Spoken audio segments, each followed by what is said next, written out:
Hello, everyone, and welcome back to Randy's Old Time Radio Shows.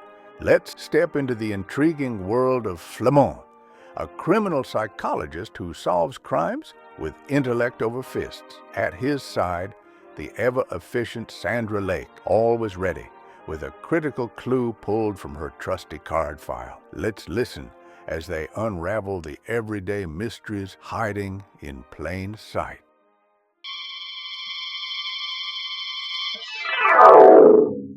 Card number 17 from the crime files of Flamond.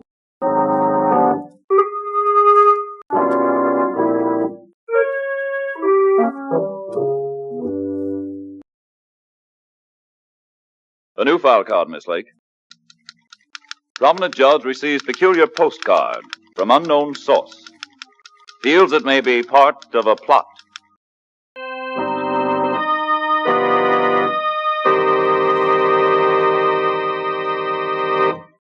Flamond, the most unusual detective in criminal history.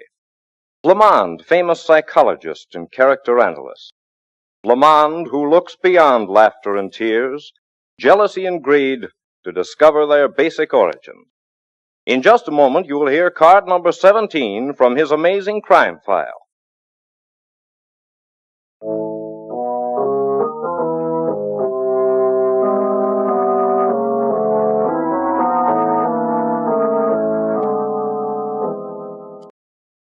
And now, card number 17 from the crime files of Flamond. Tonight's story opens early on a Saturday afternoon in Flamond. So you're really going to take me out to the baseball game this afternoon, huh? Of course, Sandra. Do us both good to get outdoors a little. I haven't seen a ball game yet this spring. You're such a flatterer. It's baseball you're interested in then, not me. No, Sandra. You know, I think you're perfectly grand, and if I were the psychological type that makes good husbands... Flamond, you're impossible. You and your psychology. Sometimes I wonder, too. Maybe it is a little silly. The great Flamond says psychology is silly. That's worth a special edition. Oh, I don't mean really silly. But hang it all, Sandra. I don't need psychology to know what's wrong with you, Flamond. Suppose you tell me then. It's spring, and you have an old-fashioned case of spring fever. Maybe you're right. Umpire has an M in it, hasn't it? What are you talking about? There's a traditional cry, kill the umpire, isn't there? Maybe I'd better call a doctor. I'm thinking of that postcard Judge Stilton got. So now it comes out. We're going to the ball game to work. I wish I knew. What was the exact wording of that card again? Well, I have it right here. On Saturday, the game begins and ends with M. Signed, Knight. They pulled in that ex-convict named Roy Knight, didn't they? Yeah, and Sergeant Reardon called. Knight denies any knowledge of the card. Surprising, isn't it? Reardon says they haven't anything on him, but they're watching him. A lot of good that will do. Well, I don't see why not. Because Knight doesn't know a thing about the postcard. He has nothing to do with it. You've been looking in the crystal ball again? I don't need to look in a crystal ball to understand human behavior. I'll get it. Hello. Sergeant Reardon? What? Oh, how awful. Yes, we'll meet you there right away. Yes, goodbye. It's happened? What's happened? The murder at Judge Stilton's home. Murder? 5 murders, to be exact, Flamond. Judge Stilton, his wife, his aunt, and his son and daughter. 5 murders. I should have been able to prevent them. I don't see how. Neither do I, Sandra. That's the terrible part of it. And I don't see how I'll be able to prevent more.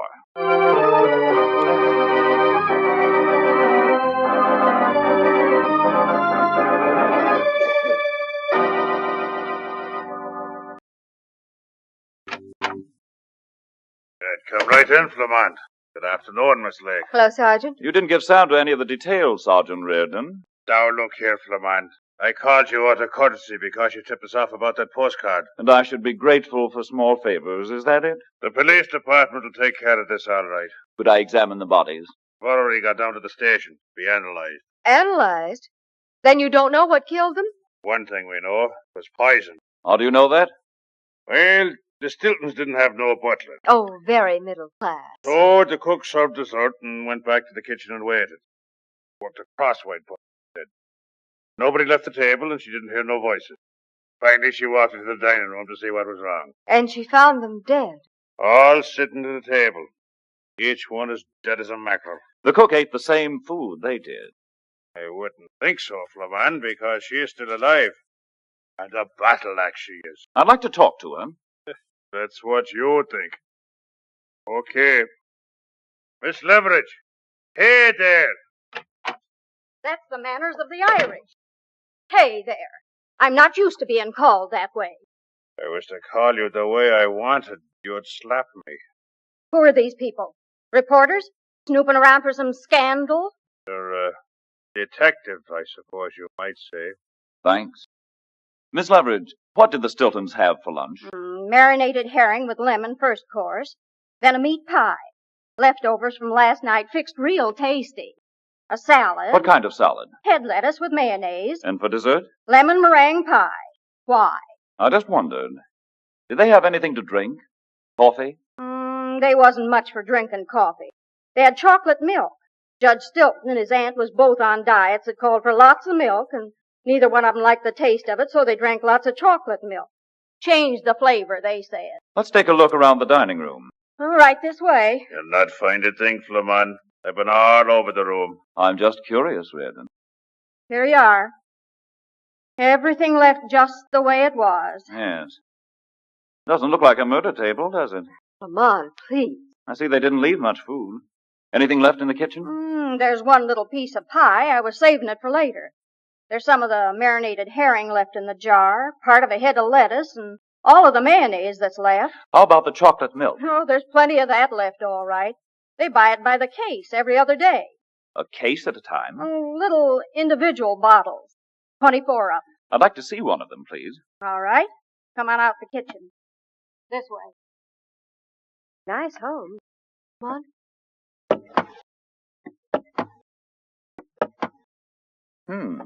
You keep a very neat kitchen, Miss Leverage. That's what I was paid to do. Here's the chocolate milk. Fine. Let's put it up on the table here. I suppose we ought to have it analyzed, huh? All the food in the kitchen should be analyzed. I was going to do that without your telling me. Odd. Very odd, that chocolate milk. I don't see anything odd about it. 4 rows of 6 bottles to the case. Well, that's customary. Bottles 5 and 6 from the top row removed. Bottle 3 from the second row. Bottle 6 from the third row. And bottle 2 and 4 from the bottom row. Well, I just grabbed them as they came. I was in a hurry. Hey, wait a minute. 6 bottles. There was only 5 of them. I had a bottle, too. I ate everything they did. You'll swear to that, Miss Leverage? Of course. Know what I ate, I guess. Reardon, I suggested that you take all this food down to the laboratory for examination. Sure, that's what I had in mind. And I'd also suggest that you take Miss Leverage along. Well, I had nothing to do with it. I don't know a thing about it. I didn't say you did. But I think you should be analyzed, too. Rather, the contents of your stomach. If it'll do any good, go ahead. Oh, just a minute, Miss Leverage. Yes? I noticed that this chocolate milk is from the Milford Dairy. Do you know the driver? Well, certainly. And by the way, where are the empty bottles? Here in the sink. You've already washed them? If you don't wash milk bottles right away, they get messy inside. Oh, I didn't know that. Well, it happens, too. You're making an awful lot of fuss about milk bottles without knowing what the poison was in, Flamond. Is it all right, Reardon, if we stay here while you're taking Miss Leverage to the station? I don't see why not. But no funny business, Flamond. My Sergeant Reardon. Okay, then. Come on, you. My name is Miss Leverage. Wait till I get my hat. Watch her closely, Reardon. That one? Guess again, Flamond. Didn't you notice anything peculiar about their murder lunch, Reardon? What are you driving at? Everything from the marinated herring to the lemon meringue pie had an M in it.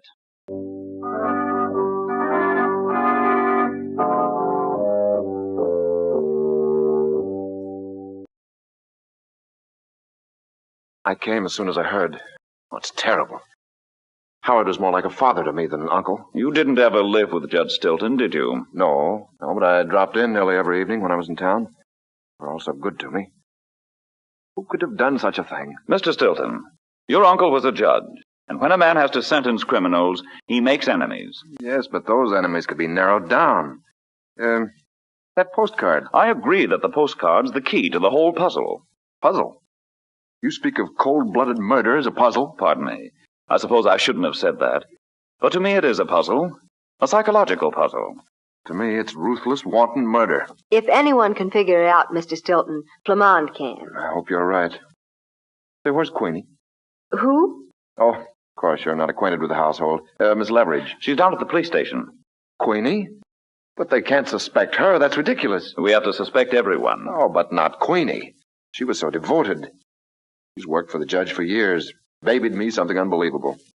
Oh, she's staunch to the core. I gathered as much. Oh, I'll take it. Probably for us anyway. Hello, this is Miss Lake. What, Sergeant? No. And you checked that, too, huh? Well, makes things more complicated, doesn't it? Well, I'll tell Flamond, thanks. What is it, Sandra? The bodies all show the same thing. An alkaline poison administered in the food. That was to be expected. But here's something that wasn't to be expected. None of the food shows the slightest trace of poison.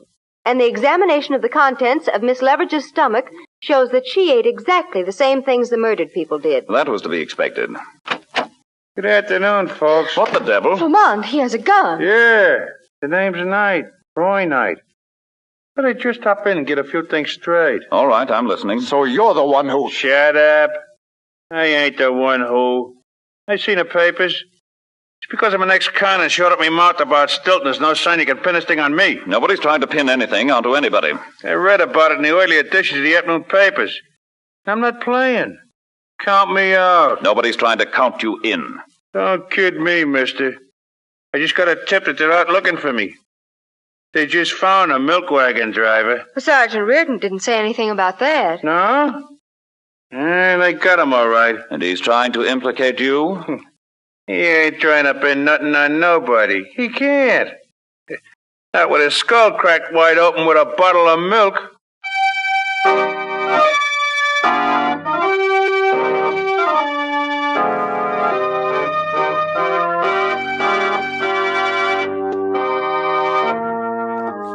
That makes 6 murders, doesn't it?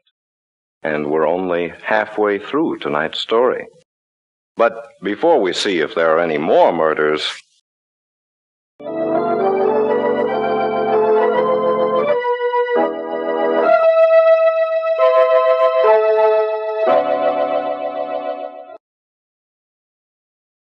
Act 2, in the case of the 24 bottles, opens in Flamond's office.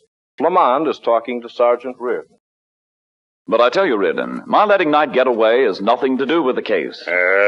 Headquarters will be glad to know that. Has any druggist been able to identify Knight's picture as a poison purchaser? No, I gotta admit that. But the cook's either. You see? That cook's a squirrely one, though, all right. She's daffy, her and her puzzles. Is she working more crossword puzzles while she's at the station? Crossword, rebus, any kind of puzzles. Captain Walsh made fun of her about it, and she told him off proper. What did she say, Sergeant? Told him that if he had a puzzle fan on the force, he might be able to solve this murder mystery instead of trusting to luck. That postcard said, on Saturday, the game begins and ends with M. What kind of a game is something like a puzzle? We ain't playing games, Flamond. We're trying to solve 6 murders. Reardon, I've got it. Get Miss Leverage into my office right away. You're blowing your top, Flamond. Remember what happens to policemen who think Flamond is crazy, Reardon? All right. I'll bring her in. To play games, I suppose. Yes, Reardon. To play games.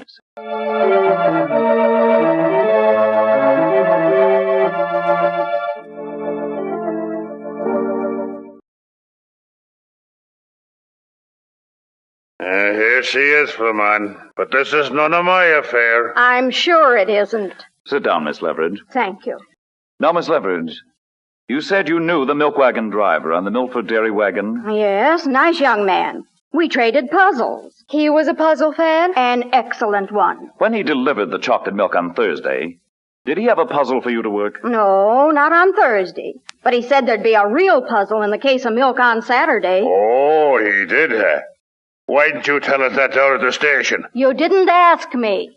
That should hold you for a few seconds, Reardon. What else did the milkman say? Well, he said there'd be a 5-pound box of candy for me if I figured it out. And you did, of course? Well, certainly. It was very simple. Hello. Oh, come in, Mr. Stilton. Well, quite a party. Hello, Queenie. I'm sorry I couldn't get here earlier, Flamond. Well, that's quite all right. Getting anywhere? I don't know. I was just questioning Miss Leveridge. Queenie? She's no murderer. Thank you, Mr. Stilton. Miss Leveridge, you said the puzzle was quite simple. Of course. Did any of you ever play chess? Not me. Nor I, but thanks for the compliment. Well, I have. Certainly, and it's the finest game there is. You ever play, Mr. Stilton? Why, of course he has. I taught him when he was in high school. Isn't that right, Johnny? Yes, I never really caught on to it, though. Why, Johnny, you were good. You even beat me part of the time. Okay, Queenie, if you say so. Your puzzle started with a postcard, didn't it, Miss Leveridge? Yes, that was the most difficult part. But I figured it out. A postcard? You never told us anything about your getting the postcard. I didn't. Oh. Hey, what's this all about, anyhow? The postcard said, on Saturday, the game begins and ends with M. Oh, that card. Certainly. The one Knight sent. Knight had nothing to do with it. It was his misfortune that his last name happened to coincide with the name of a chessman. A chessman? This gets nuttier every minute. There's nothing funny about it. Didn't you ever hear of the Knight's tour in chess? No. I'll explain, Reardon.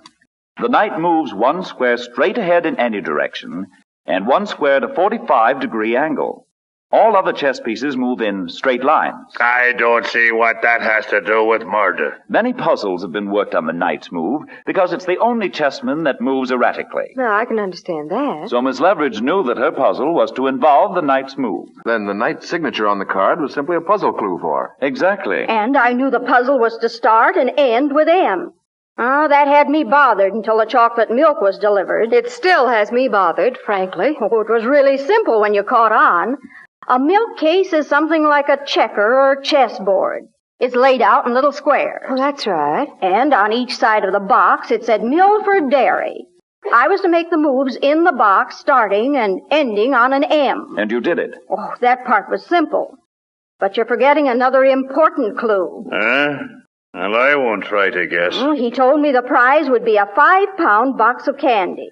That meant I was to make the tour in 5 moves. Of course. Yeah, but hey, there were 6 bottles gone. I took one for myself.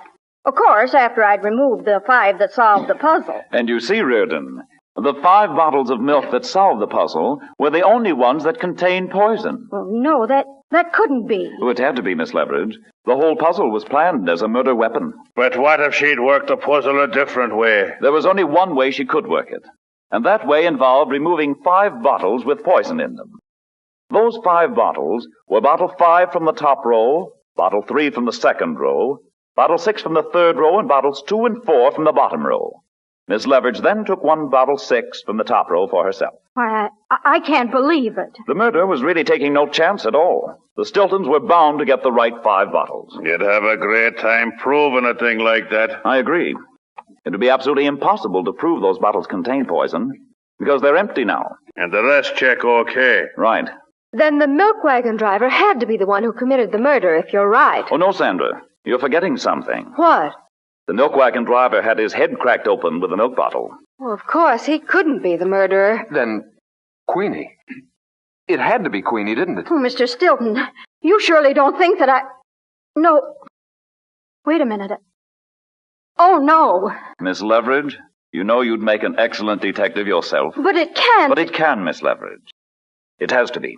You mean Queenie did it? No, Mr. Stilton. Well, then what? Who? Well, I don't get it. You will, Stilton. You'll get it all right. John Stilton. Flamond, you mean he... Certainly.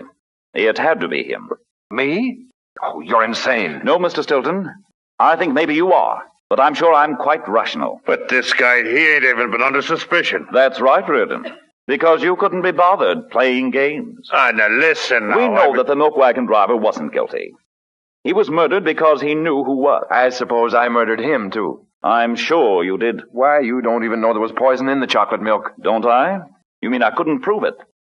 But I can prove that the milk wagon driver was murdered, and I can prove some other things. Like what, for instance? I can prove that the Stilton family murders had to be committed by somebody who knew about Miss Leverage's addiction to puzzles. So anyone who knew her knew that. But not many people knew her, aside from the family. That's true. And the murders had to be committed by somebody who understood the game of chess. I taught him the game. Yes.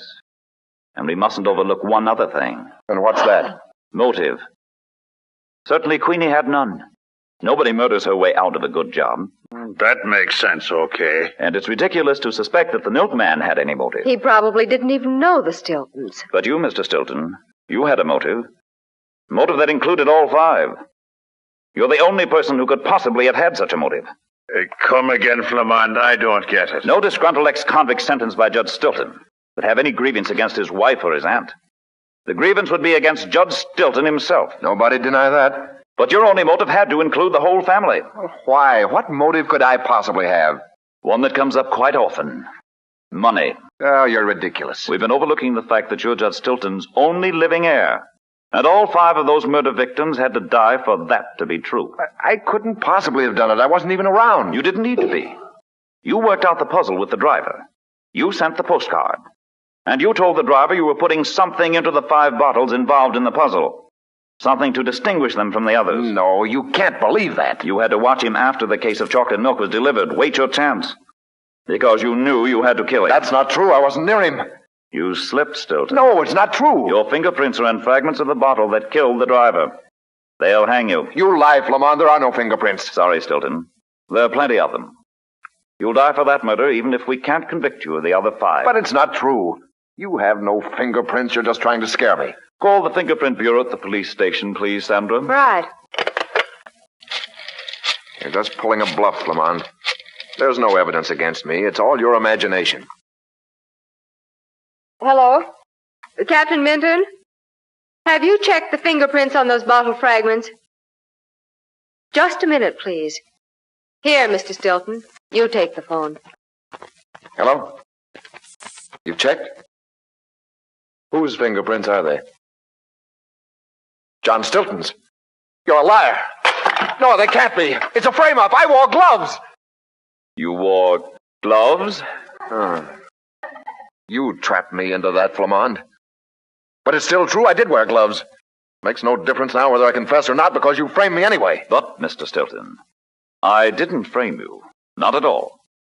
You should have asked Captain Minton where those bottle fragments came from. What? I didn't lie about them. You see, they came from a bottle of milk I removed from your refrigerator. Why, you... Flamond! You mean you didn't really have a single piece of evidence against him? That's right, Sandra. Maybe I ought to take up jitterbugging. You? At your age, Reardon? What for? I ain't crazy enough to be a good detective.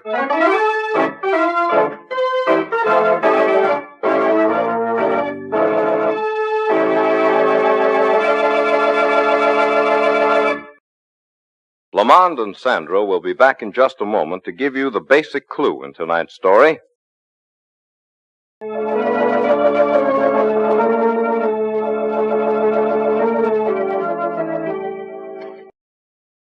And now, the basic clue in tonight's story. I can't get over the shock of Johnny Stilton's being the murderer, Flamond. It was so unexpected. Oh, no, Sandra. It had to be Stilton. I suppose you knew it all the time. Why, certainly. The only thing that puzzled me was what game was involved in the postcard clue. You knew the postcard was meant for Queenie Leverage, even though it was addressed to Judge Stilton? Oh, sure. Yes, I knew that. The message obviously wasn't meant for Judge Stilton. Why not? Because it was sent on a postcard. If the mysterious message had been meant for him, it would have been sent in a sealed envelope. Well, how do you figure that out? Even the most honest people, folks who wouldn't dream of snooping under ordinary circumstances, can't resist the temptation to read postcards. Johnny Stilton knew that everyone in the household would see that postcard. But why didn't he send it to Queenie and be certain? He was certain that she'd get the message. And sending it to her would have attached suspicion to her immediately. The chance of discovering the murder method would have been much greater. Yeah, I guess that's right. And, of course, I knew that Roy Knight couldn't have been the murderer. How so? Because his name was signed to the card. No person who was sending a murder message would ever dream of signing his own name to it. Well, you win on that argument. Of course, the one thing that pointed beyond doubt to Johnny Stilton was his motive. He was the only suspect who had a reasonable motive for murdering all 5 of the victims. You can't tell me you had all that worked out beforehand. Not really. Worked out? All I had to do was analyze the emotional factors. As simple as that, huh? Well, I have the title for tonight's file card anyway. This case was a puzzler. The title had better be pretty good. It'll do. I'm calling it The Case of the Revealing Night.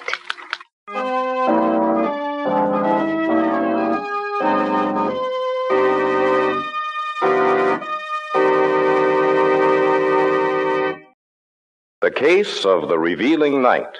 Card number 17 from the Crime Files of Flamond, featuring William Everett as Flamond and Patricia Dunlap as Sandra. And this is Jack Callahan reminding you to tune in same time Friday night for another Peter Hand dramatic show.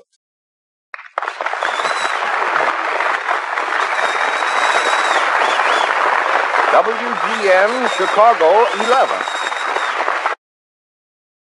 Well, folks, that's all for this episode here on Randy's Old Time Radio Shows. Now, bringing these golden oldies back to life takes no small amount of time and effort from our good friend Randy, cleaning up the audio, converting the files, and making sure each show has the best audio possible. If you've enjoyed the program and you'd like to help keep these classics on the airwaves night after night, why not consider a small donation? Every penny goes straight to supporting Randy's work and helping this channel stay on the air. You'll find the links down in the description below. And for those of you kind souls who've already given, Randy tips his fedora to you.